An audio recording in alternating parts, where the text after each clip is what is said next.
No one in the courtroom that day could have predicted what was coming. Two people stood across from each other, not strangers, not enemies, but lovers, at least once upon a time. Their story had begun with passion and promise, the kind that makes people believe in forever. But now, forever had unraveled into affidavits, testimonies, and tears. Everyone thought it would be a quiet divorce, no drama, just a clean break. But then came the shock, a single document, a truth buried deep for years. And when it was read aloud, the courtroom fell silent. What happens when love and lies collide? What happens when the person you trusted most is revealed to be someone you never truly knew? This story is about more than betrayal. It's about the blind spots we create when we love. It's about how far someone will go to protect a lie, and how deep someone else will fall before they see the truth. She had been faithful, patient, believing in the best version of him, even when his actions whispered otherwise. And he had mastered the art of concealment, smiling when he was empty, promising while hiding, building a life on secrets while pretending it was built on love. For years, she ignored the signs, the late nights, the inconsistencies, the unexplained gaps in time. She didn't want to be the woman who doubted, so she chose trust, again and again. But trust, when not matched by truth, becomes self-destruction. What made the moment in court so devastating wasn't just what he had done, it was that he looked her in the eyes as if nothing had happened, as if all the lies weren't lies at all, but versions of the truth he had convinced himself were acceptable. And maybe that's the hardest part, not the betrayal itself, but watching someone betray you without remorse. But this story isn't just about them, it's about you. It's about the choices we make to protect love, even when it's hurting us. It's about the stories we tell ourselves to avoid the pain of letting go. It's about the warning signs we dismiss in the name of loyalty, and the truths we silence for the sake of keeping peace. But peace built on silence is not peace. It's surrender. If you've ever loved someone who deceived you, if you've ever ignored your intuition because the truth felt too painful to face, then this story is for you. Because sometimes, the courtroom doesn't just reveal legal truths. It exposes emotional ones, the kind we've buried under years of pretending everything's fine. If you find value in stories that wake you up, help you reflect, and guide you back to yourself, consider subscribing to our channel. We share videos like this daily, raw, honest, and deeply human, because the moment that changed everything has only just begun.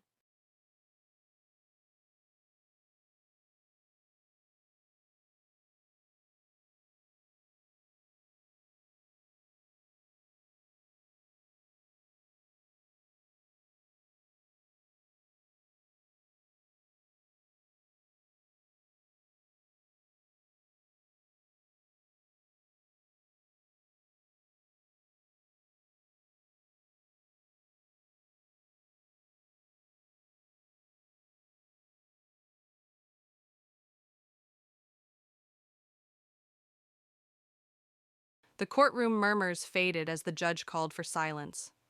The document was real. It wasn't hearsay, it wasn't speculation, it was evidence. A secret bank account, hidden transactions, monthly payments to a name she'd never heard before.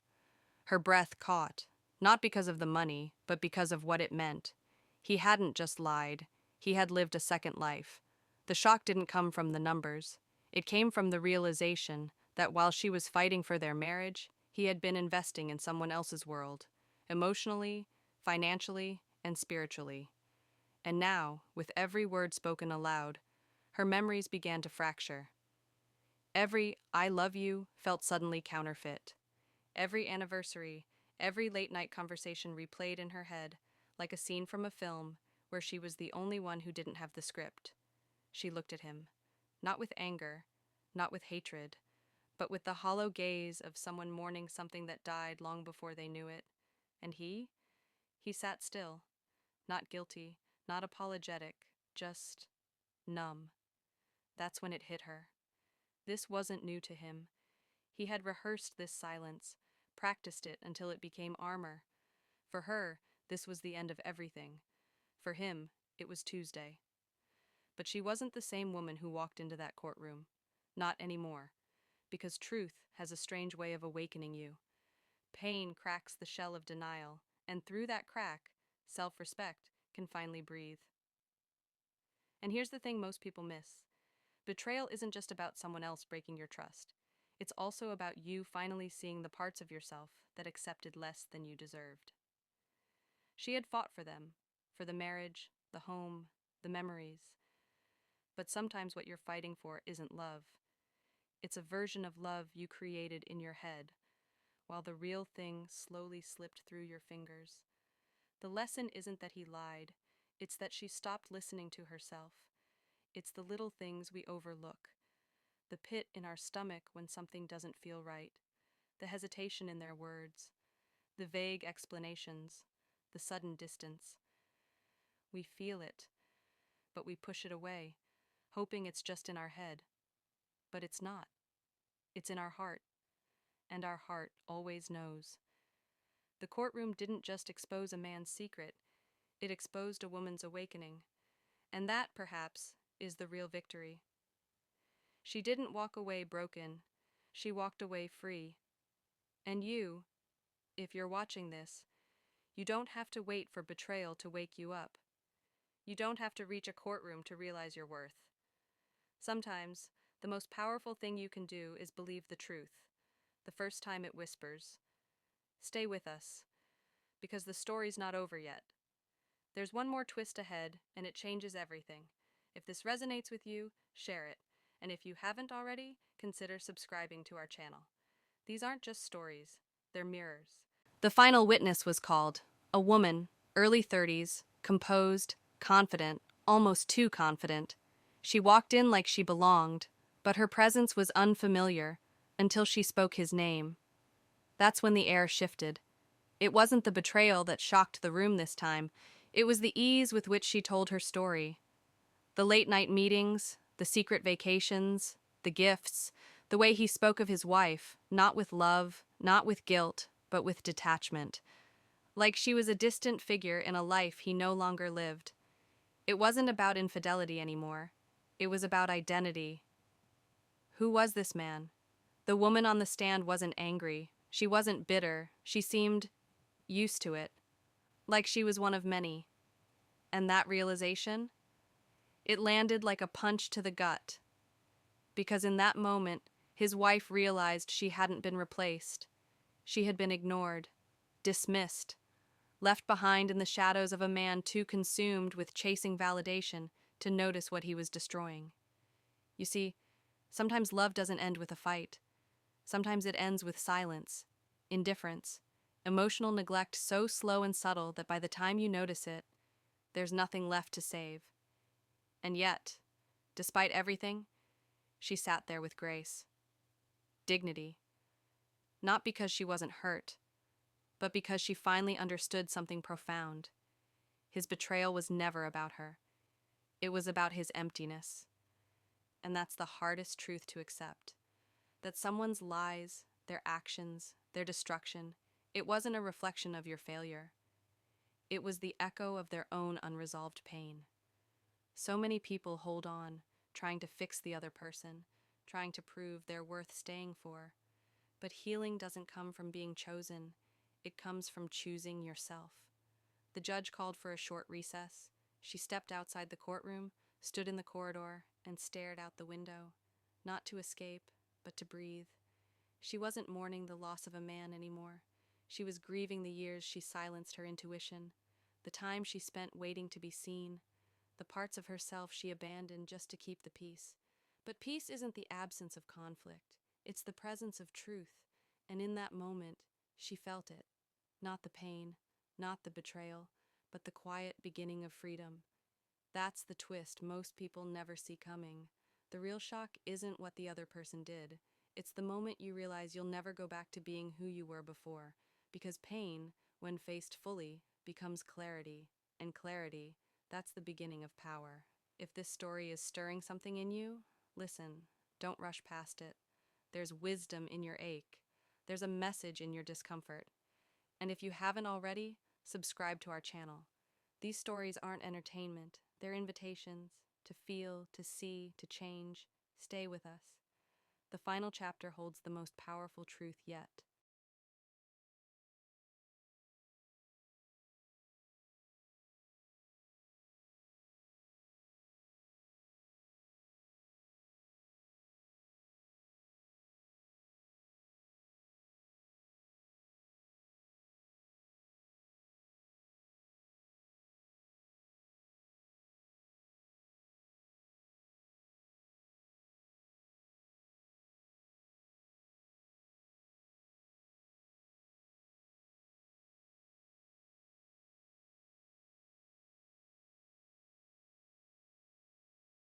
The courtroom reconvened. This time, she didn't avoid looking at him. She faced him, not as a woman pleading for answers, but as someone who had outgrown the version of herself that used to. And he seemed smaller now, not physically, but energetically. The power he once held over her had dissolved, not because of anything he did, but because she finally saw the truth. The final statements were brief. Her attorney spoke calmly. No rage, no theatrics, just facts. Years of documented distance, accounts of dishonesty, emotional withdrawal, masked by material distractions. It wasn't a battle for revenge. It was the formal burial of a bond already long dead. When his lawyer stood to speak, something unusual happened. He hesitated. Words didn't come easily now, because no defense could cover what had already been revealed, not in court, but in presence, in energy, in the haunting silence of a woman who no longer needed to be heard by him.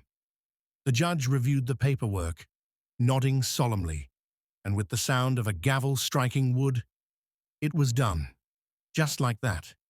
But divorces don't truly end in court. They end in hearts, in bedrooms gone quiet, in dinners eaten alone, in years of sleeping beside someone who stopped being there a long time ago. As she walked out, people watched, some with pity, some with awe. But she didn't need either, because sometimes the greatest victory isn't walking away from a broken marriage, it's walking back to yourself. And that's the message buried in this courtroom drama that no one expected. It's not just about lies and betrayal. It's about how often we abandon ourselves trying to hold on to someone else, how we trade our voice for validation, our intuition for approval, our needs for their comfort. But what if you stopped doing that? What if you started listening to yourself more than to the promises someone keeps breaking? What if you chose peace over potential, truth over illusion, self-worth over sacrifice? That doesn't mean giving up on love. It means giving up on the version of love that requires you to disappear. Because real love, healthy love, doesn't demand your silence. It doesn't punish your boundaries. It doesn't twist truth into guilt. It sees you. It grows you. It expands with you. And if you've never felt that, maybe it's time to ask yourself, what version of love have you been taught to accept? The woman in this story didn't just win a legal case. She reclaimed her life. Not because she got closure from him, but because she gave it to herself. Let this be your reminder. You don't need a courtroom to decide your worth. You don't need a breakdown to begin again. And if this resonated with you, share it. Someone out there needs to hear this today.